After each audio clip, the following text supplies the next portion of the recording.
catalogue de l'exposition et j'ai écrit une introduction en fait qui me semble très importante que je vous lise parce qu'elle va condenser tout ce que je vais tenter de développer. Et donc ce petit texte, s'appelle « Au temps zéro de la nuit ». Au temps zéro de la nuit, photographie. Pourquoi rien plutôt que quelque chose? Nuit inhumante au noir, éblouit l'œil. Immergé dans l'éclipse, la nuit. L'abandon, deuil, le monde disparu.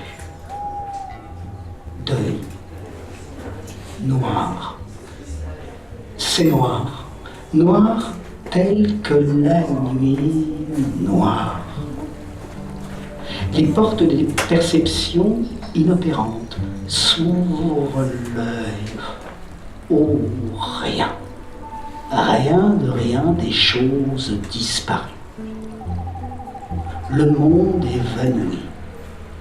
L'œil soit. L'œil. L'assomption. L'évidence. Là, ce noir. L'œil des yeux voit son noir parfum d'ébloui. Noir d'aucune épaisseur, l'aplat plaît. Plaît à l'œil l'aucune profondeur, monde émondé, l'annulé chaque nuit, le jour, l'éclipse. Les formes où sont-elles disparues? Les charmes et les armes des formes perçues au jour des choses sues ne sont plus. Pleut des yeux la lumière, paupières closes, ouvertes paupières. Même, seule nuit, au noir, l'œil d'outre-yeux, voir sans avoir, l'une boule de langueur laiteuse, le lait du dôme de nuit laisse apparaître l'onde des formes chues. Oh, photographie, là, voir photographier sans les yeux ce noir parfum de l'onde des lignes et des couleurs inaperçues. Flash, flash les yeux, l'œil pénétrant de transe le disparu. Voir pénétrant de la lune, le drapé des choses insues, l'outre ronde du monde, la vision sans apparaître, l'approche, le tremblé, la danse, l'esquisse exquise du presque rien au rien de l'épicentre de l'éphémère.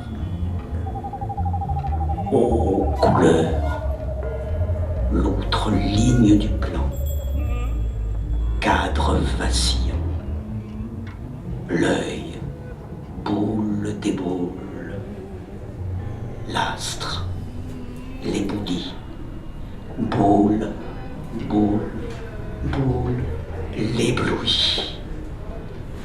Roule la nuit dans l'œil, sans image, sans mots, sans pourquoi. Rien, là, miette moirée. Photographie.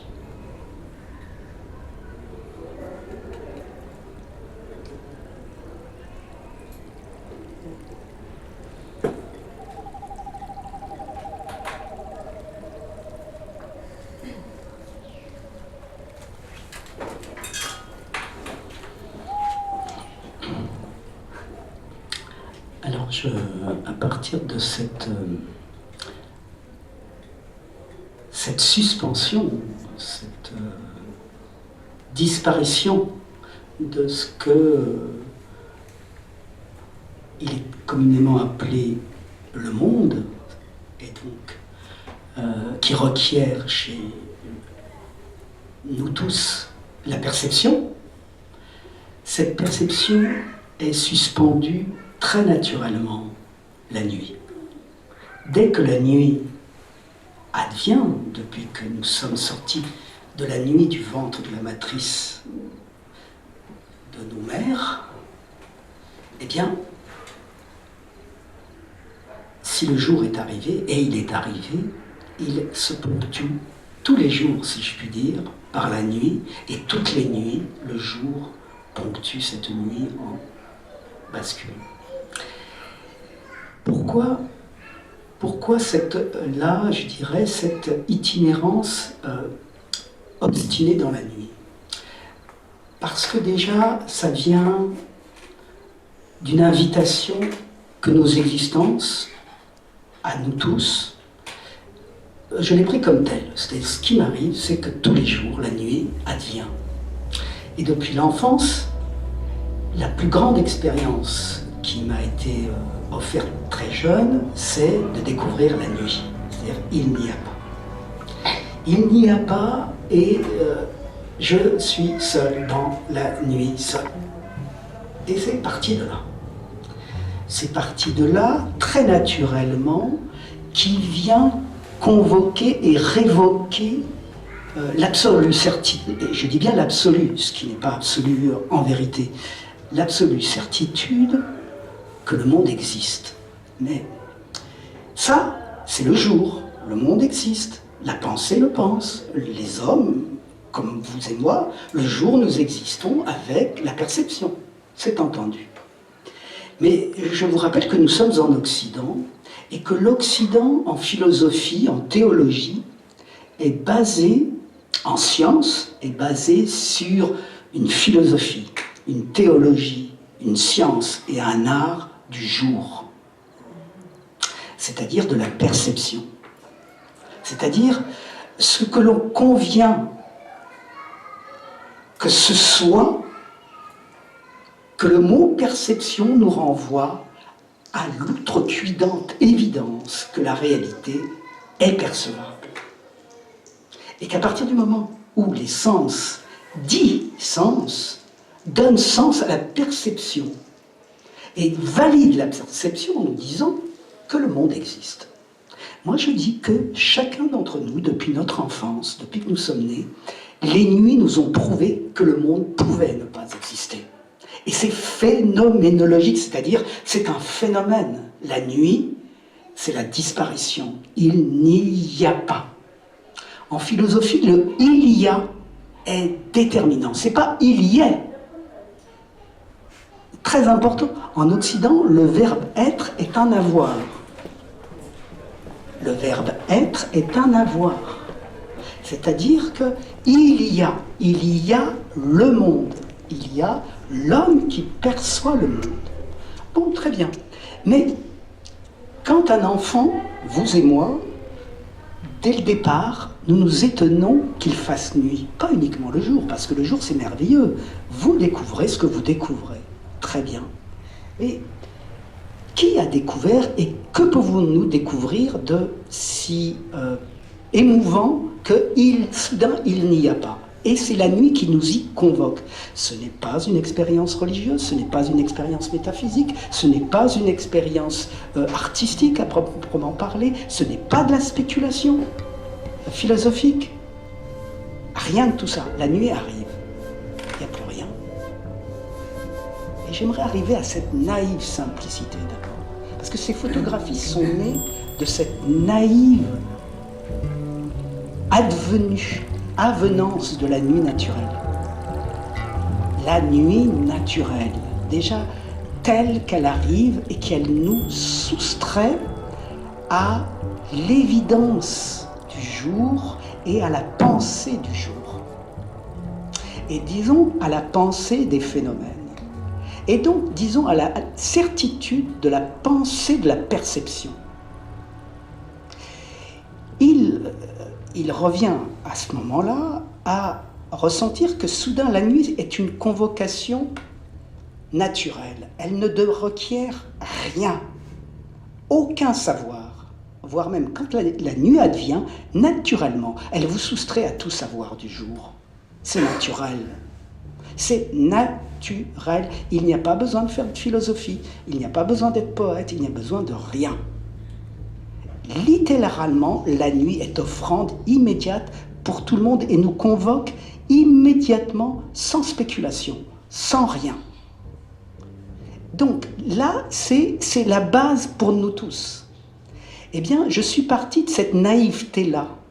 Je suis parti de cette naïve nuit du monde où il n'y a pas le monde et que ça invalide le savoir sur le monde. Ça invalide la certitude que nous sommes au monde ou que nous ne sommes pas au monde.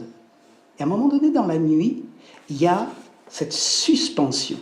Alors, je voudrais faire un tout petit non-crochet, mais une petite glissade du côté de la philosophie. Et pour celles et ceux qui sont un petit peu dans la matrice de ce qu'ils appellent les intellectuels, le corpus philosophique, il y a que la philosophie a beaucoup, c'est-à-dire, et quand je dis philosophie, je dis la pensée à obédience occidentale a donné l'accent, j'y reviens, sur cette imposition que le monde existe et qu'il n'y a pas de doute. Même la métaphysique occidentale veut que le monde existe. La théologie, le monothéisme veut que le monde existe. Le Dieu, c'est le Dieu du jour. C'est le Dieu des phénomènes. C'est pour ça que le glissement entre la théologie et la philosophie se fait aisément, parce qu'ils tombent d'accord sur le fait qu'il nous faut du monde. Ben, vous allez me dire, ben, c'est normal, ben, nous percevons, oui, d'accord, mais ça c'est très facile. Mais l'homme n'est-il pas un lieu d'angoisse? Parce que dès que vous êtes angoissé, dès que vous souffrez, toutes les certitudes se déréalisent, non? C'est quand même naïf.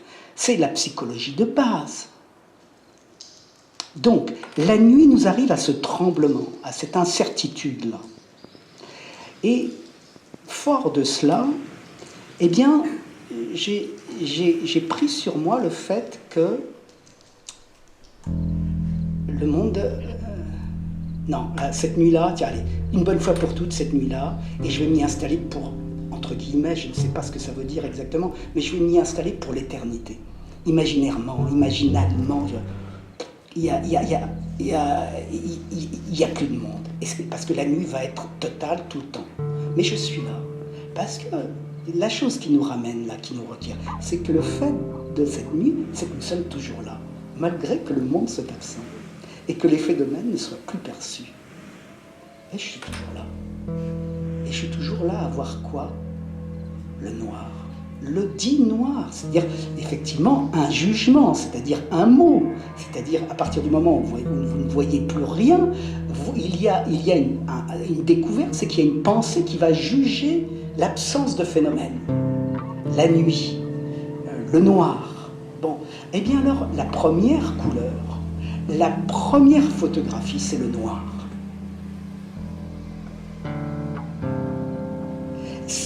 C'est le jour, vous me direz. Ah oui, bien sûr, c'est le jour à partir du moment où vous ouvrez les yeux. Bien sûr, mais quand vous êtes aveugle de naissance, que voyez-vous? Vous ne voyez pas ce que l'occurrence de tout le monde se valide en disant il y a du phénomène, il fait jour, le monde existe, j'ai des perceptions. Très bien, mais ça c'est quand vous ne souffrez pas, ou que vous croyez ne pas souffrir. Vous croyez ne pas être angoissé. Or, l'être humain, c'est d'abord, avant tout, une psychologie, pas uniquement une phénoménologie de la perception. C'est pas uniquement cela. Voire même, c'est un moment très intense de contact avec soi, la nuit. Alors, je reviens sur ce contact, cet éprouvé, cet affect de la nuit. Bien. Et c'est très simple. Vous ne faites aucune étude de philosophie, vous ne faites aucune étude de littérature, j'insiste sur le non-savoir, parce que précisément la nuit invalide tous les savoirs du monde. La nuit, vous ne pouvez plus savoir. Et vous ne pouvez plus savoir que 1 plus 1, ça fait 2. Et ça va jusque-là. L'arithmétique s'effondre. La littérature s'effondre. L'alphabet s'effondre. Mais ça s'effondre l'alphabet de la reconnaissance perceptive. La perception s'effondre la nuit. Et qu'est-ce que vous voyez en premier? Le noir. Il n'y a pas. Donc la première photographie, si vous voulez, de vos yeux, qui vous choque, je parle bien du choc, c'est-à-dire qui va vous soustraire à la certitude du jour et à la certitude qu'il y a le monde. La nuit, chacun d'entre nous, depuis notre naissance, nous avons été convoqués au fait qu'il est possible qu'il n'y ait pas de monde, qu'il n'y ait pas de phénomène, et que les perceptions soient fausses. C'est-à-dire que ce que vous prenez pour vrai le jour peut invalider le jour. Et ça suffit. Et chaque nuit, ça se produit comme ça. Il faut savoir que c'est toutes les nuits que vous êtes convoqués à réaliser que le monde n'est pas, et que ce que vous prenez pour bleu, que vous prenez pour un cheval, que vous prenez pour un homme, que vous prenez pour une femme, votre enfant, votre mari, il n'est plus. Il n'est pas. Et voire même, ce que vous apercevez de vous dans un miroir n'existe plus. Seul est, vous êtes là en train de le constater. Vous êtes là en train de constater qu'il n'y a pas de perception. Ça, en fait, ce qu'on appelle, c'est revenir à avant la perception. C'est la perception, sans perception. Et dans la perception, vous êtes là. Et vous êtes là en train de voir le noir. Et voyant le noir, est-ce que vous allez être apte à ne pas le récuser, à ne pas vous endormir? Où la nuit ne soit pas un prétexte pour aller faire dodo. Mais do, ré, mi, fa, sol, la, si, do, c'est-à-dire faire les gammes de la nuit. Vous voyez la nuance? Alors, à partir de là, la nuit est tellement belle. Enfin, moi là, par exemple, quand je vais vous quitter et que la nuit arrive, moi, c'est un délice. Enfin, il n'y a plus rien, ça suffit. Oh, il va parler, etc. Non, j'adore, très bien. Il faut goûter tout. La saveur du jour, c'est. Mais ça, c'est une convenance. Je suis pleinement un homme du jour comme... mais je trouve que, et mes photographies, elles donnent cet aperçu-là, et qui est peut-être ce qui touche le plus les gens, c'est soudain, ils disent qu'ils ont, quand ils pénètrent là, la nuit me fait peur. Alors j'ai envie de dire, mais pourquoi vous ne convoquez pas le fait de sonder ce que c'est que la peur de la nuit? Déjà, ça faudrait que ça commence comme ça. Non, il y en a beaucoup qui ne veulent même pas sonder la peur. Or, c'est une merveille. Déjà, vous avez peur de la nuit. En plus, il y a des adultes qui ont peur de la nuit. Beaucoup d'adultes ont peur de la nuit. Je me dis, quelle immaturité. Parce que la nuit, c'est naturel. Comment ça se fait que la plupart des êtres humains ont peur de la nuit? Il n'y a pas... c'est comme le jour. Mais alors, je me dis qu'une bonne partie de la population mondiale n'aime pas la nuit.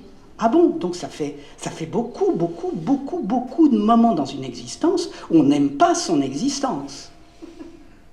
C'est beaucoup. Or, la nuit est d'une importance capitale. En plus, elle est donatrice. Et ordonnatrice de repos.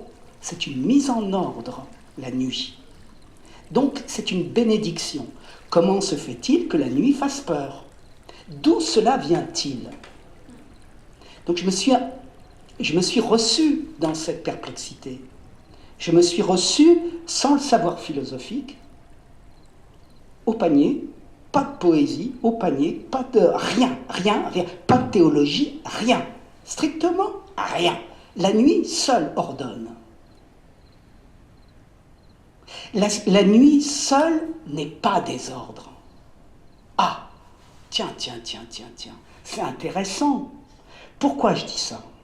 Parce que si à partir du moment où vous n'avez pas de phénomène à apercevoir, il n'y a pas de multiplicité et de jugement. Les jugements, c'est des conflagrations de contradictions. Parce que quand vous allez être devant telle ou telle photo, un tel va voir un tel, va voir telle chose. Le mot chose est important en philosophie occidentale. Et j'insiste, en philosophie occidentale, il y a extrêmement important. Es gibt, comme ils disent en allemand. Et c'est très important le il y a. Pas le il y est, il y a. Ah, donc il faut de la chose. Mais d'où vient le mot chose? Et qu'est-ce qui valide dès le départ? Et d'ailleurs, on dit d'abord, ça commence, la chose pensante. Donc le premier objet, c'est la chose pensante. C'est la pensée qui est chosifiée par la pensée. Tiens, intéressant. Moi, je relève toutes ces occurrences-là de l'Occident pensant. Après, je m'intéresse à toutes les formes de comment l'on nomme et comment l'on se soustrait au nominal. Le nominalisme, le perceptif, qu'est-ce que c'est que cet ordre-là, si ce n'est que des thèses qui s'opposent? Vous mettez des thèses philosophiques et des théologies et des vies quotidiennes. Vous, moi, nous tous, nous mettons là, au jour, en pleine lumière, et chacun va avoir son avis. Bon, éteignons les lumières. Bam, plus rien. Bon, vous pouvez continuer à parler, mais je vous dis, non, c'est la nuit. Vous êtes sûr, là, qu'on va continuer à parler comme ça? Il y a quelque chose qui fait unisson de nuit.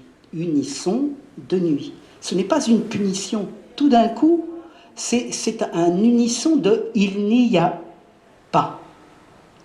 Et ce « il n'y a pas » a fait germer toute une réflexion non réflexive. Alors là, j'insiste, vous voyez, ça peut être complexe ce que je dis, mais en vérité, c'est très simple et ça ne m'a pas demandé d'études.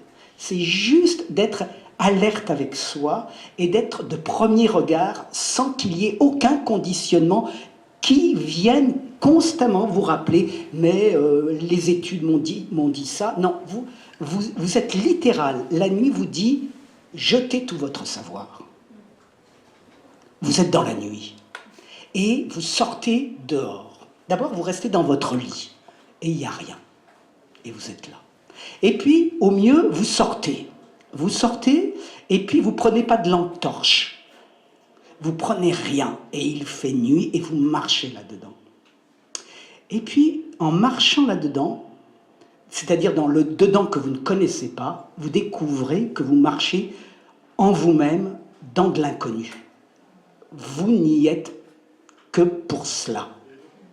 Et marchant dans cette nuit, il n'y a presque pas de lumière, juste un petit peu ce qu'il faut pour que vous soyez, je vais employer un mot, suffisamment petit à petit, progressivement nyctalope, c'est-à-dire comme les chats, comme tous les animaux, enfin de nuit, ils voient la nuit. Eh bien, l'homme, petit à petit, s'il se laisse infuser dans la nuit, il devient voyant. On voit très bien sans lumière, apparemment. Parce qu'on va découvrir qu'à force d'avoir la dictature de la perception, à force d'avoir cette dictature, on va voir d'où elle vient, cette obstination, si vous voulez, de la perception, la pensée va se certifier, va se validifier, si je puis dire, sur le fait qu'il nous faut de la lumière pour voir. Extérieure. Eh bien non. Eh bien non, parce que, en fait, la lumière ne vient pas du soleil. Elle vient, en fait, des yeux, déjà. Vous ne pouvez voir la lumière que parce que vous êtes la lumière. Et je dirais que même que la vision vient pas forcément des deux yeux. Vous ne percevez que parce que vous voyez. Alors voilà, là où je veux en venir, voir, ce n'est pas percevoir. Il faudrait faire, et je vais pas le faire parce que c'est très, très délicat, ça demande, moi j'y ai passé très peu de temps en fait, j'avais 15-16 ans et tout a été réglé. Mais c'est une boutade, mais je veux dire, il y a eu un moment où j'ai vraiment médité la nuit sans le secours de personne et sans aucun savoir. J'ai eu besoin de rien, soudain de me coller à la nuit. Et se coller à la nuit, c'est soudain d'être naïf au point que vous jaillissez naïvement là où vous allez découvrir ce qui doit se découvrir parce que vous êtes un naïf. Parce que il n'y a pas de surplomb et de surplus pour dominer quoi que ce soit. La nuit vous rend impuissant. Et vous rendant impuissant, petit à petit, j'ai essayé de le traduire, en photographie. Voilà. Qu'est-ce que ça veut dire? Ça veut dire que je l'ai traduit là où je ne perçois pas. J'ai tenté de dire, tiens, là, je vais laisser des traces à celles et ceux qui veulent bien venir pour les inviter à considérer que le monde du percevoir, c'est le monde du nominalisme, de l'imago, c'est-à-dire de mettre des images. Il faut des images. Vous voyez, est-ce que nous pouvons voir des photographies, et j'emploie, je vais lui donner un autre mot, ce sont des photographies. Ce sont des graphés, ce sont des graphes sur papier de lumière, avant d'être ceci ou cela. Et avant d'être ceci ou cela, c'est la lumière qui fait sonner l'émulsion. En fait, qui fait sonner, évidemment, le fond de l'œil, bien sûr. Alors, comment rendre compte que la perception, à ce moment-là, et si je me promène dans le dit monde avec un minimum de lumière, c'est pas tant que je veuille encore retrouver le jour, c'est qu'à ce moment-là, je me laisse prendre par une expérience non perceptive. C'est-à-dire où la perception est invalidée dans le sens « je sais que ça, c'est ceci ou cela ». Là, c'est cette suspension-là auquel je vous invite très brièvement, parce que ça demanderait verbalement beaucoup de mots, bien qu'il n'en faille pas du tout. Mais percevoir, ce n'est pas voir, parce que c'est nommer. C'est-à-dire qu'il y a une précognition. Vous savez déjà ce que vous voulez voir, c'est-à-dire percevoir. C'est l'entendement, le mental, l'intellect, le mental moteur, le mental infrarationnel, qui sait déjà, qui hallucine un mot et qui hallucine une image. C'est-à-dire qu'elle se fabrique dans ce que l'Occident appelle l'esprit. Ah bon? La conscience. Ah bon? C'est de l'automatisme, c'est du savoir pré-individuel, tout est programmatique. Quand vous réalisez ça dans la nuit et que vous n'avez fait aucune étude, et j'insiste là-dessus, même si je parais savant et que j'emploie des mots, ça bien sûr, mais je pourrais vous répondre pourquoi j'en suis là. Mais parce que j'ai essayé de comprendre pourquoi on était si savant en Occident et pourquoi ça servait à rien.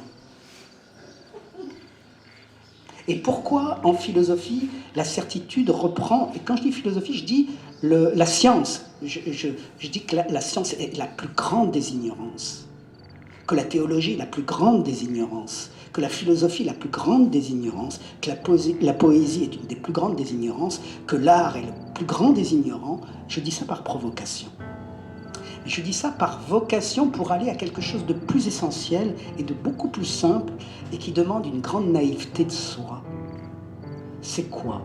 C'est donc que, n'étant plus soumis à la pensée du jour, je me laisse aller à la flottaison de la nuit et à l'incertitude, où la pensée est beaucoup moins dans la volonté d'imposer déjà un mot ou d'imposer une image, qui fait qu'on ne voit pas, littéralement. Voir, ce serait la naïveté de découvrir pour la première fois ce que l'on n'a jamais su. Or, qui est capable de dire aujourd'hui, je suis sûr, vous et moi, parce que dans le fond de nous, nous sommes tous des naïfs, et nous sommes tous des innocents, au sens, je veux dire, que nous ne savons pas. Nous jouons les casse-coups à tout savoir.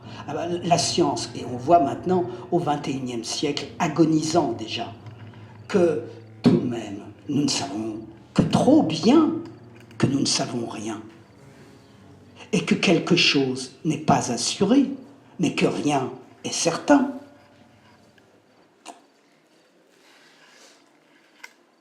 Alors, bien sûr, nous pouvons discuter cela. Bien sûr que je vous donne ce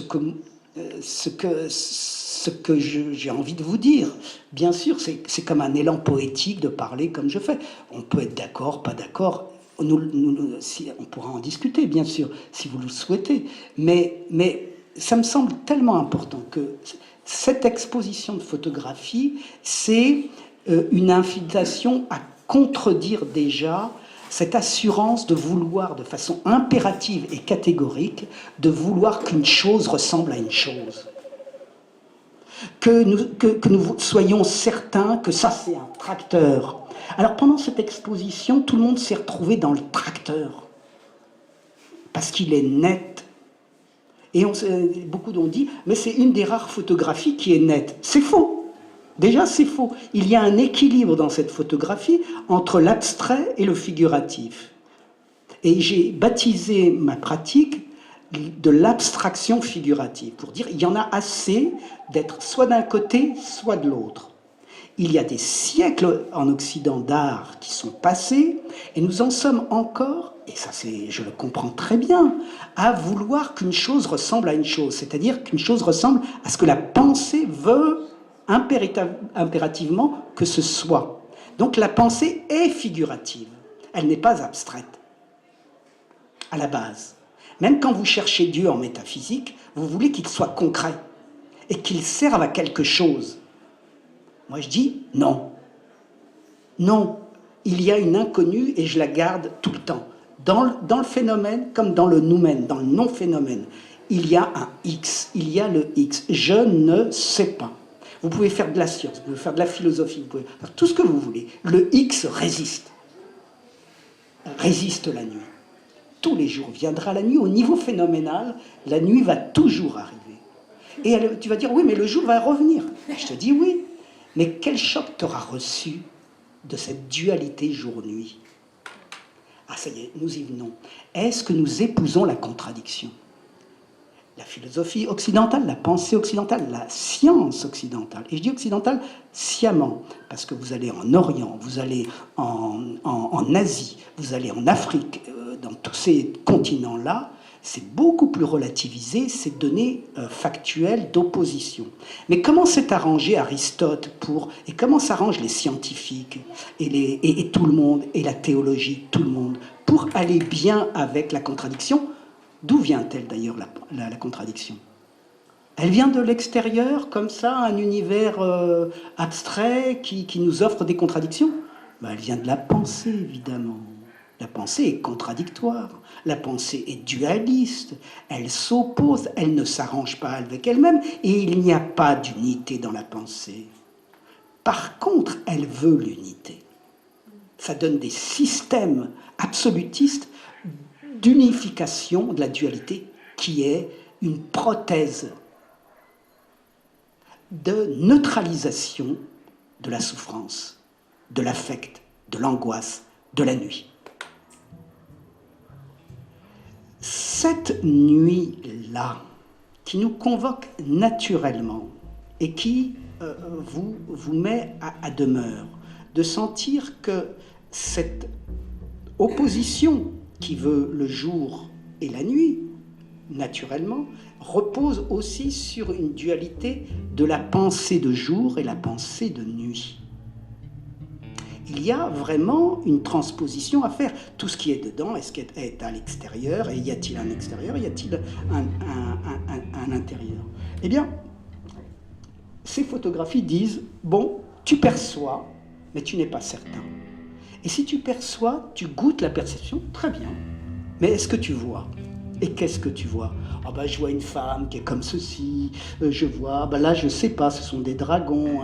Alors, moi je suis en train de m'interroger, je suis au XXIe siècle, nous avons les abstractionnistes qui sont passés par là, il y a Soulages qui est passé par là, il y a Van Gogh qui est passé par là, il y a, que sais-je, des photographes assez intéressants qui sont passés vers l'abstraction. Bon, bref, même le début de la photographie, je vous rappelle, est beaucoup plus abstractionniste que figuratif. Bon, il y a eu de grandes expérimentations magnifiques. Man Ray, tout le monde le cite, mais allons voir ce qu'a fait Man Ray dans les années 20. Bon, tout ça est profond à recevoir, c'est-à-dire l'histoire de l'art occidental est magnifique pour ça, parce qu'elle donne une errance entre cette absolutisation du phénomène et puis une relativisation. Et il y a eu l'abstraction. Ah, merci, l'abstraction est arrivée. Eh bien, heureusement qu'elle est arrivée, parce qu'il y en avait marre de cette figuration, qu'elle soit religieuse ou phénoménale, les pommes de Cézanne, la brutalité des tournesols de Van Gogh, brutalité non, bien sûr, mais je veux dire, non, et encore Van Gogh, il fait tourbillonner, d'ailleurs c'était peut-être une offrande à Van Gogh, ceux qui sont là, d'ailleurs. Au moins Van Gogh a commencé à faire vibrer le cosmos, a commencé à faire vibrer la figuration. Il a fait vibrer, il n'a pas abstractionné encore. C'est Gauguin qui passe à quelque chose d'un peu plus difficile. Gauguin, il fait le coquin encore de façon plus tragique avec la figuration. Il commence à faire de l'aplat, il commence à défaire la perspective. Van Gogh aussi, mais c'est encore tenu. Mais par contre, il amène du tourbillon, il amène de la dynamique, ce que nous n'avions pas à ce point-là dans la peinture. Il faut voir ses carnets, de choses, il faut voir toute son aventure picturale. Mais ce qui m'enflamme là dans ce propos, c'est de vous dire attention. La photographie, je fais une ellipse, je vais aller vite parce que l'histoire de la peinture est flamboyante. Mais en photographie, moi, il y a de nombreuses années, je vais démarcher auprès de galeristes pour leur dire, regardez mes photographies. Ça remonte à 20 ans, quelque chose comme ça. Oh, mais c'est flou, on ne sait pas ce que c'est. Ah, je fais, ah non, on ne va pas commencer comme ça. Et si, et j'allais voir les galeristes. Ah, mais c'est flou. Ben, ouais, et vos peintures, où il est le problème, les photographes n'ont pas le droit d'hériter de toutes les découvertes, de la passion de l'art à travers la peinture, par exemple. La musique, Schoenberg, voyons, et puis Weber, et puis bien d'autres, même Eric Satie, que sais-je, le 19e siècle a dit, bon, ben c'est très très bien le classicisme. Moi j'aime beaucoup le classicisme. Bien sûr que j'aime Mozart, bien sûr que j'aime beaucoup Beethoven, bien sûr que j'aime beaucoup Mahler, bien sûr que j'aime beaucoup, etc., etc. Et après je peux même remonter, j'aime beaucoup Bach. Mais d'accord, mais pourquoi il y a un problème avec ceci ou cela, ce qu'on va appeler l'abstraction ou le flou en photographie? Et moi j'étais outré qu'il y a 20 ans, on m'ait refusé d'exposer parce que c'était flou. Eh bien, en photographie, nous avions hérité de tout le diktat de la peinture. Il fallait tout refaire. Et moi, je faisais des flous il y a 20 ans, et puis même, je pourrais remonter plus, et je me faisais mettre dehors. Mais je ne faisais pas que ça, vous avez vu, je fais de la figuration. Mais au bout d'un moment donné, j'avais été catalogué, et personne ne voulait m'exposer. Je dis, mais il y a vraiment un très très grave problème. On a beau être au XXe siècle, au XXIe siècle, la photographie, on la remet dans le carcan de l'église du réalisme, ou du naturalisme. Et en plus, avec du cadre, il faut que ça soit encadré, et il faut qu'il y ait des vers. C'est très étonnant que la photographie, alors que les peintres ont réussi à enlever le verre de leur peinture, les photographes, la plupart des expositions de photographie dans lesquelles vous allez, il y a des verres avec des cadres et tout est enfermé. Et en plus, vous ne voyez que des néons ou votre visage sur la plupart des photographies. Je dis, mais il y a un malaise. Pourquoi il y a un tel académisme de mise à distance de l'offrande lyrique des points à ligne plan, pour redire comme Kandinsky, d'une photographie. Alors, bon, bref, je me suis profondément assuré, je leur ai dit, vous êtes vraiment des ignorants, et puis de toute façon, le monde n'est pas net. Bon, ça c'était mon slogan, personne n'est net et vous voulez des choses nettes. C'est comme en philosophie, tout est duel et vous voulez de l'unité. La science se construit sur l'unité, sur la philosophie sur l'unité, la théologie sur l'unité. Mais il y a d'unité nulle part dans la pensée et dans l'homme. Il est dans autrement que là. Je ne dis pas qu'il n'y a pas d'unité, c'est pas ça que je dis. Mais phénoménalement, ces duels. Pourquoi ne pas y consentir? Et que là, Aristote, avec son principe de non-contradiction, a tout faux. Et il a skisé toute la recherche scientifique à travers cette fausse unité. Ça donne la cybernétique. Ça donne la dictature de la cybernétique. Ah, voilà, j'y vais, hein, j'y vais. Mais moi, j'y vais. Moi, j'ai pas peur de parler.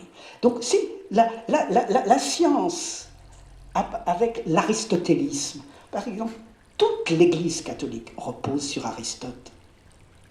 Saint Thomas d'Aquin, c'est Aristote. C'est pas Platon.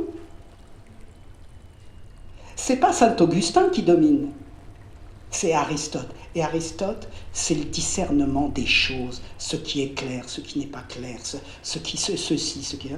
Et surtout, pas de tiers inclus, toujours du tiers exclu. Or, est-ce qu'un chat ne peut pas être à la fois là et pas là? Ça, c'est la question de Schrödinger et en physique actuelle. La physique quantique nous ramène à... Il peut y avoir un... Je dis alors, il faut attendre la science pour voir qu'Aristote avait tout faux. Mais moi, dès gamin, j'ai compris qu'Aristote avait tout faux. Parce que c'est une façon de neutraliser l'affect, c'est une façon de neutraliser l'expérience humaine et de vouloir faire une dictature de la science du phénomène. C'est-à-dire pour le saisir, pour le construire et ne pas le voir. La science repose sur des objets faux. Toute la science repose sur des objets faux, et ça je peux le démontrer. Non scientifiquement. Par une logique du néant. Bam, c'est dit. Alors, nous débouchons, c'est ce que m'a enseigné la nuit. Je vous dis que là, j'ai fait aucune étude. Et après, on pourra reprendre ça. C'est la nuit qui m'a enseigné cela. Tout seul.